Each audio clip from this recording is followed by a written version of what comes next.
Alright people, it's nearly 2025 and we're about to assemble the ultimate Oasis lineup.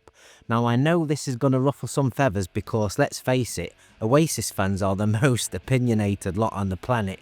But hey, I'm one of them. If you're going to dream of a reunion, we might as well make it perfect, right? So here's my lineup, starting with the drummers. Oasis has had its fair share of drummers over the years, each bringing their own style to the band's unmistakable sound.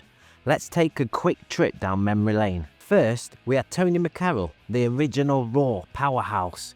He had the youthful energy that drove the band's early sound, but let's be honest, Tony was more of a punk spirit than a polished musician. The iconic Supersonic, yeah, that was him. But there's a reason the Gallagher brothers let him go by 1995. Enter Alan White, who I believe brought a real professionalism to Oasis. White took the reins during the Morning Glory era and he elevated their sound.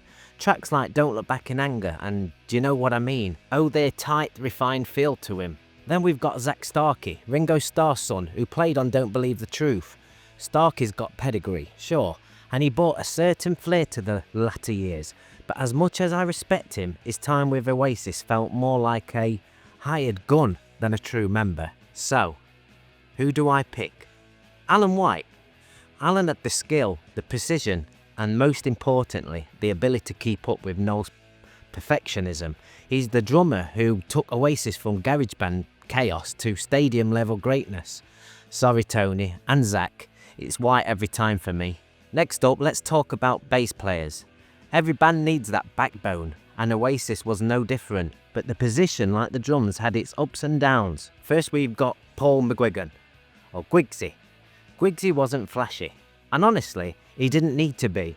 He was the perfect fit for early Oasis, simple, consistent, and reliable. Tracks like Rock and Roll Star wouldn't have the same punch without his solid foundation.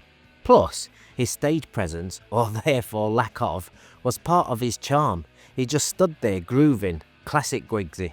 And then we had Andy Bell.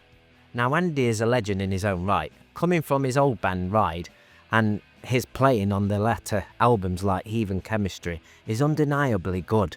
But let's be real, he always felt like more of an outsider. Great bassist, but he'll always be that guy who replaced Guigsy in my book. So, my pick, Guigsy. Why? Because Oasis is about vibe, not technical perfection.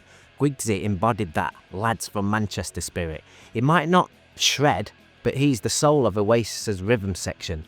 Andy, I respect you, but this lineup is about the essence of Oasis, and that's Guigsy. Now let's talk guitars. If there's one thing Oasis is known for, it's the wall of sound.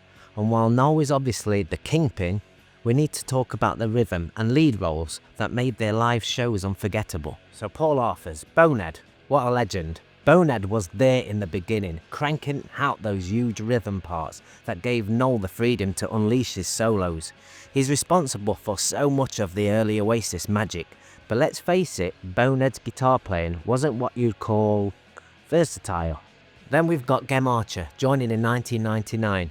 Gem brought a level of musicality and creativity that Oasis desperately needed in the post-Be Here Now era. His work on the Hindu Times and Stop Crying Your Heart Out speaks for itself. He wasn't just a rhythm guitarist, he was a partner to Noel, and his energy on stage was electric. So who makes the cut? I'm going to choose Gem Archer. Bonehead was great for those early days, but Gem had the chops to handle anything Oasis threw at him. He's the perfect foil for Noel, and gives the lineup that extra versatility. Bonehead, you're a legend, but this spot belongs to Gem. Now here's the wild card pick that some people overlook. Keys. And there's only one choice here. Mikey Rao.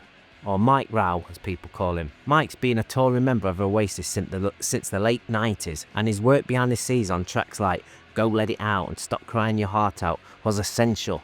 He added that lush, orchestral texture that elevated Oasis' sound from raw to refined. Mikey doesn't just fill out the sound, he brings a richness that makes the anthems even bigger. So for my 2025 lineup, Mike Rao on keys is a no-brainer. He's the glue that holds it all together. And now the part no one's going to argue about. On lead guitar and songwriting duties, obviously, Noel Gallagher, The man is the backbone of Oasis. Nobody writes a hook like him. Whether it's Wonderwall or Live Forever, Noel's genius is untouchable. And on lead vocals, Liam Gallagher. Love him or hate him, he's the voice of a generation. That sneer, that attitude, that presence. And there's no Oasis without Liam. End of story. So there you have it. My Oasis 2025 dream lineup.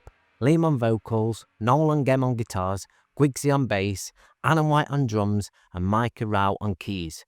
Feel free to lose your minds in the comments, because I know some of you are already fuming. But hey, this is my lineup and I stand by it. Cheers.